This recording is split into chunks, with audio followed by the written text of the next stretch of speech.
இப்போ உங்க வாழ்க்கையில நீங்க ரொம்ப மதிக்கிற ஒரு வழிகாட்டி திடீர்னு இன்னைக்கு உங்க வீட்டு வாசல்ல நிக்கிறாருன்னு வச்சுக்குவோம். ஓகே. ஒரு பெரிய சர்ப்ரைஸ் தான் அது. ஆமா, சர்ப்ரைஸ் தான்.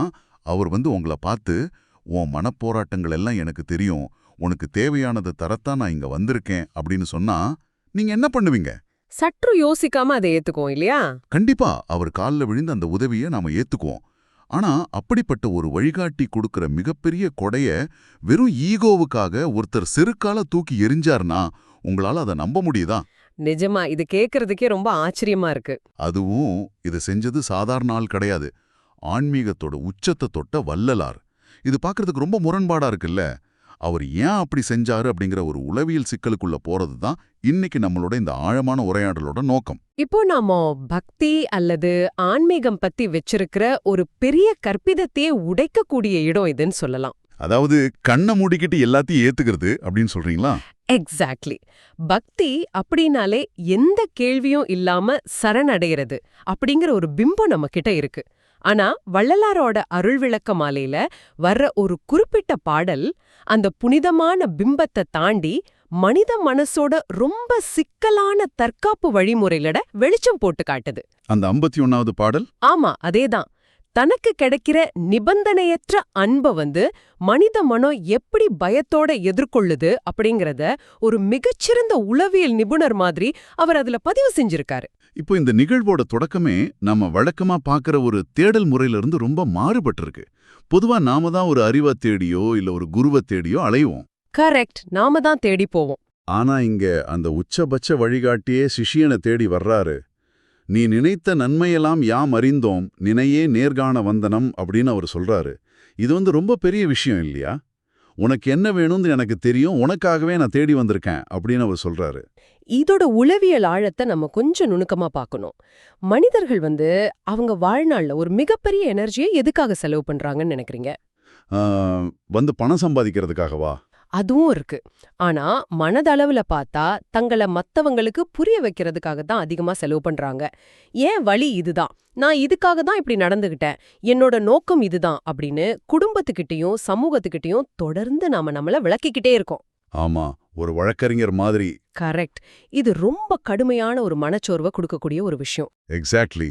நம்ம மூளைக்குள்ள எப்பவுமே நமக்கு நாமே வாதாடிக்கிட்டே இருக்கிற மாதிரி ஒரு ஃபீல் இருக்கும். அந்த சோர்வோட உச்சத்துல இருக்கிற ஒருத்தர்கிட்ட முழுமையான அதிகாரம் படைத்த ஒரு குரு நேர்ல நீ என்கிட்ட எதையும் விளக்க தேவையில்ல, உன்னோட தேவைய நான் அறிவேன் அப்படின்னு சொல்லும்போது அங்க என்ன மேஜிக் நடக்கும்னு யோசிச்சு பாருங்க.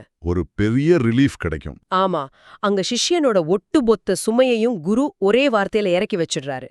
ஒருத்தரோட உள்மன போராட்டத்தை அவர் ஒரு வார்த்தை கூட பேசாம இன்னொருத்தர் முழுமையா அங்கீகரிக்கிறது சாதாரண விஷயம் இல்ல. அது ஒரு ரொம்ப ஆழமான உளவியல் சிகிச்சை. அந்த நேர்காண வந்தனம் அப்படிங்கிற வார்த்தையும் ரொம்ப ஸ்பெஷலா இருக்கு. கண்டிப்பா. எங்கேயோ தூரத்துல இருந்து குரலா ஒலிக்காம நேர்காண வந்தனம் அப்படின்னு நேர்ல வர்றது அந்த உறவோட நெருக்கத்தை, ரொம்ப தனிப்பட்ட அக்கறைய உறுதிப்படுத்துது. இப்ப எனக்கு இங்க ஒரு கேள்வி வருது. இவ்வளோ பெரிய ஆறுதல் கிடைக்குது, தன்னை புரிஞ்சுகிட்ட ஒருத்தர் தேடி தன் தலையில பாதங்களை வச்சு ஆசிர்வதிக்கிறாரு. எந்த மனிதனும் இயங்கக்கூடிய ஒரு உச்சகட்ட தருணம் அது. ஆமா, எந்த சந்தேகமும் இல்ல. ஆனா அடுத்த நிமிஷமே அந்த சிஷ்யன் என்ன பண்றான்னா, அந்த பாதங்களை தன் தலையிலிருந்து எடுத்து அப்புறப்படுத்துறான். அதுவும் "செருக்கினால் விலக்கினேன்" அப்படின்னு வள்ளலாரே அதுல சொல்றாரு. தான் தேடி அலைஞ்ச ஒரு விஷயம் கைக்கு வரும்போது அதை ஏன் ஈகோ தள்ளி வைக்கணும்? இது ஒரு செல்ஃப் சபோட்டாஜ் மாதிரி தோணுது இல்லையா? ஆமா, தனக்கு தானே வச்சுக்கிற சூனியம் மாதிரிதான் தெரியுது. ஏன் இப்படி ஒரு முரண்பாடு? இதுதான் மனித மனதோட ரொம்ப பெரிய முரண்பாடு. சரணடைதல் அப்படிங்கறது தத்துவார்த்தமா பேசுறதுக்கு ரொம்ப அழகா இருக்கும். ஆனா நடைமுறையில சரணடைறதுனா என்ன? நம்மள முழுசா ஒப்படைக்கிறது. கரெக்ட். உங்கிற மேலான முழுமையான கட்டுப்பாட்டை இன்னொருத்தர்கிட்ட ஒப்படைக்கிறது. ஈகோ அப்படிங்கிறது நான் அப்படிங்கிற ஒரு ஒற்றை புள்ளிய மையமா வச்சு கட்டமைக்கப்பட்டது. நான் கஷ்டப்பட்டேன், நான் தேடினேன், நான் அடைந்தேன் அப்படின்னு தன்னோட அடையாளத்தை தக்க வச்சுக்கவே மனித மனம் எப்பவுமே விரும்புது. ஓஹோ, அப்போ குரு வர்றது அந்த அடையாளத்துக்கு ஆபத்துன்னு மனம் நினைக்குதா? எக்ஸாக்ட்லி. குரு தான் பாதங்களை தலையில வைக்கும்போது அங்க நான் அப்படிங்கிற அடையாளம் அழிஞ்சு போகுது. இனி உனக்கு எந்த வேலையும் இல்ல, நான் பார்த்துக்கிறேன் அப்படின்னு குரு சொல்றது ஈகோக்கு விடப்படுற ஒரு மிகப்பெரிய மரண பயம். சூப்பர். அதாவது அந்த சிஷ்யனுக்கு குரு மேல எந்த வெறுப்போ இல்ல கோபமோ கிடையாது. தன்னோட தனித்துவம் அழிஞ்சிடுமோ அப்படிங்கிற பயம்தான் அங்க செருக்கா வெளிப்படுதுன்னு சொல்றீங்க. ஆமா, பயம்தான் கோவமா ஈகோவா மாறுது. தனக்கு உதவி தேவைப்பட்டாலும் அது தன் கட்டுப்பாட்டுக்குள்ளேயே இருக்கணும்னு மன நினைக்குது. ஒருவேளை அந்த உதவிய முழுசா ஏத்துக்கிட்டா நாளைக்கு தம் வெற்றிக்கு நாம சொந்தம் கொண்டாட முடியாது அப்படிங்கிற பயம் கூட இதுக்குள்ள இருக்கலாம். 100% உண்மை. இதுக்கு இன்னொரு ஆங்கிளும் இருக்கு. இப்போ நிபந்தனையற்ற அன்பையோ இல்ல அளவற்ற கருணையோ எதிர்கொள்ற திறன் மனிதனுக்கு இயல்பா இருக்கிறதே இல்ல. நாம எப்பவுமே ஒரு கொடுக்கல் வாங்கல் உலகத்துல தான் வாழ பழகி இருக்கோம். நான் இதை செஞ்சா நீ எனக்கு இதை தருவ அப்படிங்கிற மைண்ட் செட். அதேதான். எதுவுமே செய்யாம ஒரு மாபெரும் ஆசீர்வாதம் இலவசமா கிடைக்கும்போது மனம் பதறுது. இதுக்கு நான் தகுதியானவன் தானா அப்படிங்கிற ஒரு சந்தேகம் வருது. அந்த தகுதியின்மையோட குற்ற உணர்ச்சியே வெளிய செருக்கு அல்லது ஈகோவா வேஷம் போட்டுக்கிட்டு அந்த உதவியை தள்ளி வைக்குது. வாவ்! இத அன்றாட வாழ்க்கையோடு பொருத்தி பார்க்கறது ரொம்ப ஈஸியா இருக்கு. யாராவது நம்ம மேல அளவு கடந்த அன்பு காட்டினாலோ இல்ல எந்த எதிர்பார்ப்போ இல்லாம ஒரு பெரிய உதவி செய்ய வந்தாலோ நாம சட்டுன்னு பின்வாங்குவோம். ஆமா, ஏன் இவர் நமக்கு இத செய்றாருன்னு சந்தேகப்படுவோம். கரெக்ட். இல்லன்னா என் பிரச்சனை நானே பாத்துக்கிறேன்னு ஒரு போலி கௌரவத்தோட விலகி நிப்போம். அப்படிதான் இங்கும் நடந்திருக்கு. ஆனா என்ன ரொம்ப யோசிக்க வைக்கிறது அந்த குருவோட ரியாக்ஷன் தான். அது ரொம்ப அழகான இடம். தான் கொடுக்க வந்த ஒரு பெரிய கொடைய சிஷ்யன் ஈகோவால தட்டி விடுறான்னா அந்த குரு என்ன செஞ்சிருக்கணும்? உனக்கு எவ்வளவு திமிரு அப்படின்னு கோவப்பட்டிருக்கணும். ஆனா அந்த குரு சிரிக்கிறாரு. தான் நகைத்தே அப்படின்னு வள்ளலார் சொல்றாரு. ஒரு மிகப்பெரிய அவமானிப்பை ஃபேஸ் பண்ணும்போது ஒருத்தரால எப்படி சிரிக்க முடியும்? இங்கதான் நாம அதிகாரத்துக்கும் உண்மையான அன்புக்கும் உள்ள வித்தியாசத்தை புரிஞ்சுக்கணும். கோபம் அப்படிங்கிறது நமக்கு எப்ப வரும்? யாராவது நம்மள சீண்டும் போது வரும். நம்ம ஈகோவை இன்னொருத்தர் சீடும்போது வரும். அதிகாரத்துல இருக்கிறவங்க கோபப்படுவாங்க, தண்டிப்பாங்க. ஆனா உண்மையான குரு சிஷ்யனோட ஈகோவை தன்னோட ஈகோவோட மோதுறதுக்கு அனுமதிக்கிறதே இல்ல. ஓ, ஒருவேளை அவர் கோவப்பட்டா அங்க ஈகோ ஜெயிச்சிடுச்சுன்னு அர்த்தம். எக்ஸாக்ட்லி. சிஷ்யன் பாதங்களை விலக்கும்போது குரு கோவப்பட்டா அங்க சிஷ்யனோட ஈகோ ஜெயிச்சிடுச்சுன்னு அர்த்தம். குரு சிரிக்கிறது மூலமா அந்த செருக்க ஒரு குழந்தையோட பிடிவாதமா, ஒரு சின்ன முட்டாள்தனமா மாத்திடுறாரு. சிரிப்பு அப்படிங்கிறது எந்த ஒரு தற்காப்பு கவசத்தையும் உடைக்கக்கூடிய மிக வலிமையான ஆயுதம். அந்த சிரிப்புக்கு அப்புறம் குரு கேக்குற ஒரு கேள்வி இருக்கு. அது ரொம்ப அருமை. ஏன் நினைத்தாய் இவ்வளவு சுதந்திரம் ஏன் மகனே எனக்கில்லையோ அப்படின்னு கேக்குறாரு. ஆமா, இவ்வளவு சுதந்திரம் எனக்கு இல்லையான்னு கேக்குறாரு. அதாவது ஏன் இப்படி நினைச்ச மகனே, உன் மேல எனக்கு இந்த அளவுக்கு கூட உரிமை இல்லையான்னு கேக்குறாரு. இந்த இடத்துலதான் அந்த மொத்த இறுக்கமும் உடையுது. ஒரு அப்பாவுக்கும் குழந்தைக்குமான உறவு இங்க கண்முன் வருது. அப்பா பதிலுக்கு கோபப்பட மாட்டாரு. சிரிச்சுக்கிட்டே அந்த குழந்தைய நெஞ்சோட அடைச்சுக்குவாரு. அங்க அதிகாரம் கிடையாது, மாறா எல்லையற்ற பரிவு தான் இருக்கு. அந்த சுதந்திரம் அப்படிங்கிற வார்த்தையோட பயன்பாடு ரொம்ப ஸ்பெஷலா இருக்கு. ஆமா, உரிமை அப்படின்னு நாம நினைக்கிறது பல நேரங்கள்ல அடுத்தவங்கள கண்ட்ரோல் பண்றது அப்படிங்கிற அளவுலயே இருக்கு.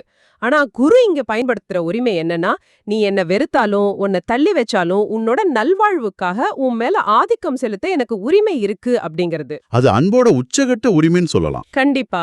ஏன் மகனே அப்படின்னு அவர் கூப்பிடும்போது சிஷ்யனுக்கும் அவருக்கும் இடையில இருந்த அந்த படிநிலை முற்றிலுமா அழிஞ்சிடுது. ஒரு வழிகாட்டி தன்னிடம் அதிகாரம் செலுத்த வரல, மாறா தன் மேலான அன்பின் உரிமையை நிலைநாட்ட வந்திருக்காருன்னு சிஷ்யன் உணரும்போது அங்க ஈகோவுக்கு வேலை இல்லாம போயிடுது. அதனாலதான் அடுத்த நிமிஷமே அந்த பாடல் முற்றிலுமா வேற ஒரு தளத்துக்கு பாயுது. செருக்கால பாதங்களை தள்ளி வச்ச அதே மனுஷன் தேன் நிலைத்த தீம்பாகே சர்க்கரையே கனியே தெய்வ நடத்தரசே அப்படின்னு ரொம்ப இனிமையான வார்த்தைகளை கொட்ட ஆரம்பிக்கிறான். தேன்பாகு, சர்க்கரை, கனி அப்படின்னு சுவையோட உச்சங்களா அந்த குருவை வர்ணிக்கிறான். ஆமா, ஈகோ உடைஞ்ச பிறகு வர்ற சரணாகதி இவ்வளவு இனிமையானதா இருக்குமா? ஏன்னா ஈகோ அப்படிங்கிறது ஒரு வகையான கசப்புணர்வு. அது எப்பவுமே விழிப்பு நிலையிலயோ ஒரு விதமான தற்காப்பு நிலையிலயோ நம்மள வச்சிருக்கு. போராடிக்கிட்டே இருக்கிறது ரொம்ப கசப்பான ஒரு அனுபவம். ஆமா, எப்பவும் ஒரு டிஃபென்ஸ் மோட்லயே இருக்கிறது கஷ்டம்தான். அந்த குருவோட அன்பான சிரிப்பு அந்த போராட்டத்தை முடிச்சு வைக்குது. இனி நான் என்ன காப்பாத்திக்க போராட வேண்டியதில்ல, எனக்கான ஒருத்தன் வந்துட்டான் அப்படிங்கிற ஆஸ்வாசம் கிடைக்கும்போது அந்த மனுஷனுக்குள்ள இருக்கிற அத்தனை கசப்புகளும் கரைஞ்சிக்கு. தான் பாக்குறது உணர்றது எல்லாமே இனிமையா மாறிடுது. எக்ஸாக்ட்லி. இந்த முரண்பாடான உணர்ச்சிகளோட மாற்றம் தான் இந்த பாடலோட ஆன்மா.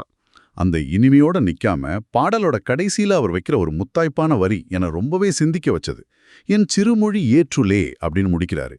இவ்ளோ பெரிய உளவியல் போராட்டத்தை ஒரு தத்துவ விசாரத்தை எழுதிட்டு, இது என்னோட சிறுமொழி, அதாவது மிகச்சிறிய வார்த்தைகள், இதை நீ ஏத்துக்கோ அப்படின்னு ஒரு பெரிய அறிஞர் சொல்லும்போது அங்க செருக்கு எப்படி கம்ப்ளீட்டா பணிவா மாறி இருக்கு அப்படிங்கறது புரியுது. அதுதான் உண்மையான ஞானம்.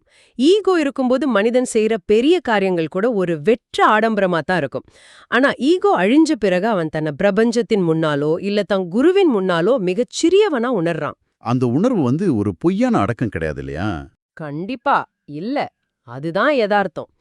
நீ கொடுத்த இவ்ளோ பெரிய அன்புக்கு முன்னால என் வார்த்தைகள் எல்லாம் ரொம்ப சிறியவை அப்படிங்கிற அந்த பணிவு ஈகோவை முழுமையா கடந்து வந்த ஒருத்தரால தான் சாத்தியம்.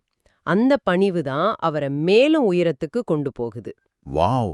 இந்த ஒரே ஒரு பாடலுக்குள்ள மனித மனதோட முழுமையான வரைபடமே வரையப்பட்டிருக்கு. உதவிக்காக ஏங்குறது, அந்த உதவி கண்முன் நிக்கும்போது ஈகோவால் அதை எதிர்க்கிறது, அப்புறம் அன்பின் முன்னால ஈகோ உதிர்ந்து பணிவோட சரணடைகிறது. இந்த உளவியல் சுழற்சியை இதை விட தெளிவா புரிஞ்சுக்க முடியாது. உண்மையாவே ரொம்ப ஆழமான விஷயம் அது. இந்த உரையாடலை கேட்டுக்கிட்டு இருக்கிற உங்களுக்கு இது ஒரு தத்துவ பாடமாவோ இல்ல ஒரு இலக்கிய சுவையாவோ மட்டும் இருக்கக்கூடாது. இது உங்க வாழ்வோட நேரடியா தொடர்புடைய ஒரு விஷயம். ஆமா, நாம எல்லாருமே நம்ம வாழ்க்கையில பல தருணங்கள்ல இந்த சிஷ்யனை போல தான் நடந்துக்கிறோம். நமக்கு நல்லது செய்ய வர்ற மனிதர்களை, நம்மள அடுத்த தளத்துக்கு கொண்டு போகக்கூடிய வாய்ப்புகளை நம்ம ஏன் தள்ளி வைக்கிறோன்னு எப்பவாவது ஆழமா யோசிச்சிருக்கீங்களா? அது அந்த மனிதர்களோ வாய்ப்புகளோ தவறானவை அப்படிங்கறதுனால இல்ல, நம்ம ஈகோ உடைஞ்சிடுமோ அப்படிங்கிற பயத்தால தான். கரெக்ட். கட்டுப்பாட்டை இழக்க நம்ம தயாரா இல்ல. அந்த பயத்தை நம்ம வெளிப்படையா ஒத்துக்க மாட்டோம். அதுக்கு பதிலா ஏதாவது ஒரு லாஜிக்க, ஒரு போலியான காரணத்தை உருவாக்கி அந்த நன்மையை நம்ம கிட்ட இருந்து நம்ம தள்ளி வச்சுடுவோம். ஆனா அடுத்த முறை நீங்க எதையாவது அல்லது யாரையாவது எந்த காரணமும் இல்லாம ரொம்ப கடுமையா எதிர்க்கிறீங்கன்னா, ஒரு நிமிஷம் அமைதியா நில்லுங்க. ஆமா, நீங்க எதிர்க்கிறது உண்மையிலே ஒரு ஆபத்தா, இல்ல உங்க மேல உண்மையான அக்கறை கொண்ட உங்களோட ஈகோவை உடைக்க வந்த ஒரு குருவின் பாதங்களையான யோசிச்சு பாருங்க. ரொம்ப சரியான கேள்வி. அந்த நேரத்துல அந்த குருவோட சிரிப்பும், உன் மேல எனக்கு உரிமை இல்லையா அப்படிங்கிற அன்பான குரலும் உங்க மனசுக்குள்ள ஒலிச்சதுன்னா, ஒருவேளை அந்த சரணடைதல் உங்க வாழ்க்கையோட மிக இனிமையான ஒரு திருப்புமுனையா அமையலாம். இத கொஞ்சம் ஆழமா சிந்திச்சு பாருங்க.